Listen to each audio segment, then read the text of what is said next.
कुछ बातें हैं जिनका आप ध्यान रख सकते हैं जब भी आप दवा लेने जाएं। जैसे मेडिकल स्टोर से दवा खरीदते वक्त इंटरनेशनल ऑर्गेनाइजेशन फॉर स्टैंडर्डाइजेशन या WHO GMP यानी world health organization good manufacturing practice का सर्टिफिकेट जरूर देखें। जिन दवाओं की एक्सपायरी डेट नजदीक आ चुकी है उन्हें खरीदने से बचें।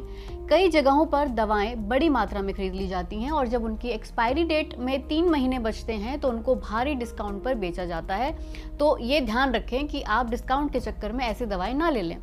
इंजेक्शन और इंसुलिन जैसी दवाएं खरीदने से पहले ये पता कर लें कि जहां से भी वो खरीद रहे हैं क्या वहां रेफ्रिजरेशन की सुविधा है या नहीं। इंसुलिन को 6 डिग्री सेल्सियस तापमान में रखना होता है, मगर जब इसे एक जगह से दूसरी जगह पर भेजा जाता है तो कई बार इस बात का ध्यान नहीं रखा जाता। इसलिए इंसुलिन ऑनलाइन नहीं खरीदना चाहिए क्योंकि सही तापमान पर स्टोर किए बिना ये सिर्फ पानी है। अगर दवाओं की पैकेजिंग ठीक से नहीं की गई हो या उन्हें ठीक तरह से स्टोर नहीं किया गया हो तो एक्सपायरी डेट के नजदीक आते ही उनका असर घट जाता है। अगर कोई डायबिटीज या हाई ब्लड प्रेशर जैसी बीमारियों के लिए दवा ले रहा है तो यह जरूरी है कि वो डॉक्टर से समय समय पर जांच करवाए, क्योंकि हो सकता है कि जो दवा आप ले रहे हैं उसका असर ही ना हो रहा हो और आपकी डायबिटीज और ब्लड प्रेशर कंट्रोल ना हो पा रहे हो। अगर किसी दवा को लेने के बाद कोई अनयूजुअल रिएक्शन हो रहा है बॉडी में तो हो सकता है कि दवा सब स्टैंडर्ड हो। ये देख लें कि जो बाहरी पैकेजिंग है और अंदर रखी दवा की जो पैकेजिंग है उस पर डिटेल्स एक जैसी हों।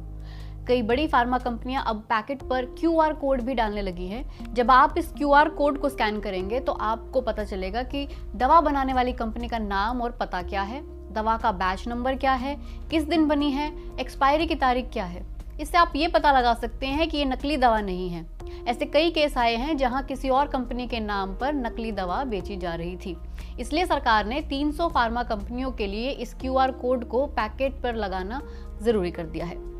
आपको उस मेडिकल स्टोर से दवा लेनी चाहिए जिसने फार्मा की पढ़ाई की हो। ये हमेशा तो मुमकिन नहीं होता है, लेकिन अपने पड़ोस या कस्बे में तो ये पता करना मुश्किल नहीं है। एक वजन घटाने में मदद करने वाली दवा को लेकर भारत में काफी इंतजार था। हमने CDSCO की वेबसाइट पर चेक किया तो पाया कि 19 जनवरी 2024 को ये दवा टिrzepatide अप्रूव हो चुकी है। डायबिटीज के मरीजों में शुगर लेवल को कंट्रोल करने में मदद करती है। ऐसे ही आप भी इस वेबसाइट पर जाकर देख सकते हैं कि कोई ड्रग अप्रूव्ड है या नहीं।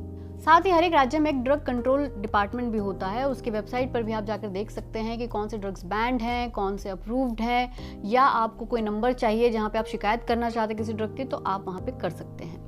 इसके अलावा ये भी ध्यान रहे कि कई बार डॉक्टर दवाई के सॉल्ट का नाम लिखते हैं। इसे जेनेरिक नेम भी कहा जाता है। कई कंपनियां अपने ब्रांड के नाम से वो स्पेसिफिक दवाई बनाती हैं, तो केमिस्ट आपको उस सॉल्ट वाली किसी भी कंपनी की दवाई दे सकता है।